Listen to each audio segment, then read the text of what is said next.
నమస్తే శ్రీమాత్రే నమః శ్రీ గురుభ్యో నమః. ఖగోళ శాస్త్రంలో ఈ గ్రహాలు ఒక్కొక్క చోట సక్రమంగా సంచారం చేస్తుంటాయి. కొన్నిసార్లు కొన్ని గ్రహాలు తిరోగమ దిశలో అంటే వెనక్కి వెళ్ళడము, మళ్ళా ముందుకు రావడము, ఇలాంటివన్నీ కామన్గా మనకి ప్రతిసారి జరుగుతూ ఉండే ప్రక్రియలే. అయితే వీటి యొక్క ఫలితాలు ఒక్కొక్కసారి మనకి రాజయోగాల్ని కూడా కలగజేస్తుంటాయి. ఉదాహరణకు సూర్యుడు బుధుడు సంయోగం చెందడం వల్ల ఒక్కొక్క రాశిలో సంచారం చేయడం వల్ల భాస్కర రాజయోగం అని, అమలక రాజయోగం అని, షడష్టక రాజయోగాలని, ఇలాంటి రాజయోగాలు కొన్ని సార్లు మాత్రమే మనకి అద్భుతమైన అవకాశాలు ఇస్తాయి. కొన్నిసార్లు సంచారమే జరుగుతుంది కానీ విశేషమైన ఫలితాలైతే మాత్రము, యోగాలైతే మాత్రము మనకి కలగవు. అలాంటిదే ఇప్పుడు ఇక్కడ మనకి శని బుధులు తిరోగమనంలో అంటే వెనక్కి వెళ్లే సంచారం చేస్తున్నారు.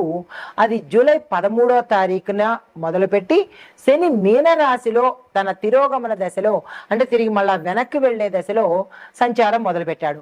అయితే ఇది ఎప్పటి వరకు ఉంటుందంటే ఈ సంవత్సరం నవంబర్ 15 వరకు ఈ ప్రక్రియ కొనసాగుతూనే ఉంటుందన్నమాట. అయితే ఈ తిరోగమనం చేస్తున్న సమయంలో ఈ రెండు గ్రహాలు కొన్ని రాసుల వారికి మాత్రమే కొన్ని ప్రయోజనాలు ఇస్తున్నారు, కొన్ని రకరకాల ప్రయోజనాలు ఇస్తున్నారు. అందరికీ కాకుండా కొన్ని రాశుల వాళ్ళకి మాత్రమే. అయితే ఆ ప్రయోజనాలు ఎలా ఉండబోతున్నాయి అంటే ఎప్పటి నుంచో డబ్బులు మనకి రాకపోవడము, ఎవరు ఇవ్వకుండా ఇబ్బంది పెట్టడము, మన దగ్గర నుంచి తీసేసుకుంటారు కానీ తిరిగి మళ్ళీ వాళ్ళు ఇవ్వడానికి ఇబ్బంది పెడతారు. అలాంటి ఇబ్బందులు ఈ సమయంలో తొలగిపోయి మీకు రావాల్సిన సొమ్ము చేతికి అందుబాటులోకి రావడము, దీంతో పాటు ఈ శని బుధుల యొక్క తిరోగమన సంచారం వల్ల లబ్ధి పొందే రాసులు మనం తెలుసుకుందాము. అసలు ఈ శని తిరోగమనంలో ఏమిటేమిటి ఫలితాలు ఉండబోతున్నాయి, ఏ రాసుల వాళ్ళకి ఎలాంటి ఫలితాలు ఇస్తారు అనే అంశాన్ని మనం ఇప్పుడు సవివరంగా తెలుసుకుందాం. తదుపరి రాశి మీనరాశి. ఈ రాశిలో ఉండే వారికి శని తిరోగమన ప్రభావము 12వ ఇంట జరుగుతోంది. అయితే 12వ ఇంట జరగడం, 12వ ఇల్లు ఏంటి అంటే వ్యయము అంటే ఖర్చులు, మానసిక స్థితి, మానసిక ఆందోళన, మానసిక ఒత్తిడి, తరువాత విదేశ వ్యవహారాలు. అయితే వీటి యొక్క ప్రభావం ఎలా ఉండబోతోంది అంటే కనుక శని 12వ ఇంట్లో సంచారం చేస్తూ ఉండడం వల్ల ఖర్చులు ఎక్కువగా అవుతాయి. దాంతోపాటు విదేశ ప్రయాణాలు క్యాన్సిల్ అవ్వచ్చు, లేదా అంటే ఆలస్యం జరిగే అవకాశం కనబడుతోంది. మానసిక ఒత్తిడి చాలా ఎక్కువగా కనబడుతోంది. దీంతో పాటు పాత అప్పులు మీరు వదిలేసినవి, మర్చిపోయినవి లేదా ఎగ్గొట్టినవి తిరిగి మళ్ళా మీ మీద ఒత్తిడి తెచ్చేది దిశగా ఎక్కువగా కనిపిస్తోంది. ఆ ఒత్తిడి మీరు తట్టుకోలేక ఏదైనా విపరీత ధోరణికి వెళ్ళే అవకాశాలు చాలా ఎక్కువగా కనబడుతున్నాయి. జాగ్రత్తలు తీసుకోవడమా లేదా సలహాలు తీసుకోవడమా చేసే ప్రయత్నం చేసుకోండి. ధ్యానము, యోగా, మౌనము వల్ల మీకు కొంత మంచి ఫలితాలు పొందే అవకాశం కనబడుతోంది. అయితే బుధుడు యొక్క తిరోగమనము ఏ ఇంట్లో జరుగుతోంది? 6వ ఇంట్లో జరుగుతోంది. 6వ ఇల్లు దేనికి? శత్రువులు, ఆరోగ్యము, సేవారంగము. అయితే వీటి యొక్క ఫలితాలు ఎలా ఉంటున్నాయంటే మీరు మానసిక నిబద్ధతతో ఉండాలి. అంటే మనస వాచ కర్మణ అంటే మనసుతో మీరు ఒక నిబద్ధత, ఒక కట్టుబాటుతనం అనేది ఉండాలి. శత్రువుల యొక్క ప్రయత్నాలు తిరిగి విఫలమవుతాయి. వాళ్ళ యొక్క ప్రయత్నాలు సత్ఫలితాన్ని ఇవ్వవు.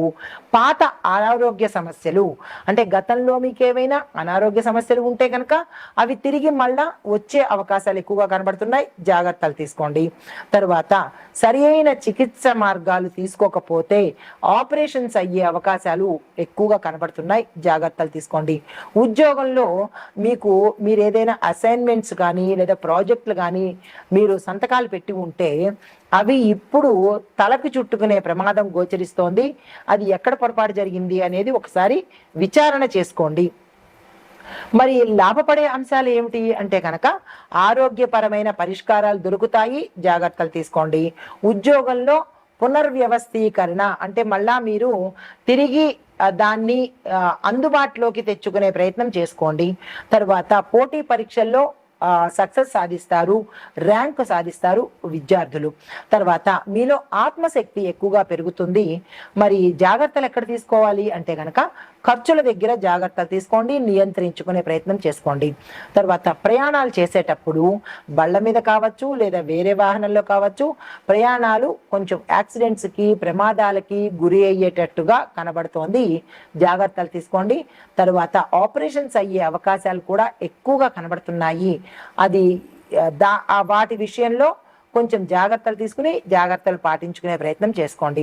మానసిక ఒత్తిడికి మంచి నిర్ణయాలు తీసుకునే ప్రయత్నం చేయండి. యోగా, ధ్యానం, మెడిటేషను లేదా మౌనము ఇలాంటివి అలవాటు చేసుకోండి. అయితే మీకు చెప్పదగిన పరిహారాలు, శనివారం రోజు పేదవాళ్లకు నల్ల దుస్తులు, దుప్పట్లు, నలుపు రంగు దుప్పట్లు, నలుపు రంగు వస్త్రాలు దానంగా ఇచ్చుకోండి. బుధవారం రోజు ఆకుపచ్చ శుభ్రం చేసిన మొక్కలు నాటే ప్రయత్నం తప్పనిసరిగా చేసుకోండి. ఒక మొక్క కావచ్చు, మీ శక్తి కొద్దీ ఎక్కడంటే అక్కడ మీ ఇంట్లో కావచ్చు లేదా ఆలయాల్లో కావచ్చు మొక్కలు నాటే ప్రయత్నం తప్పనిసరిగా చేసుకోండి. అది బుధ ప్రీతి కోసము. ఇవి ఈ రాశిలో ఉండేవారికి శని బుధల యొక్క తిరోగమనం యొక్క ఫలితాలు, పరిహారాలు, సూచనలు. నమస్తే.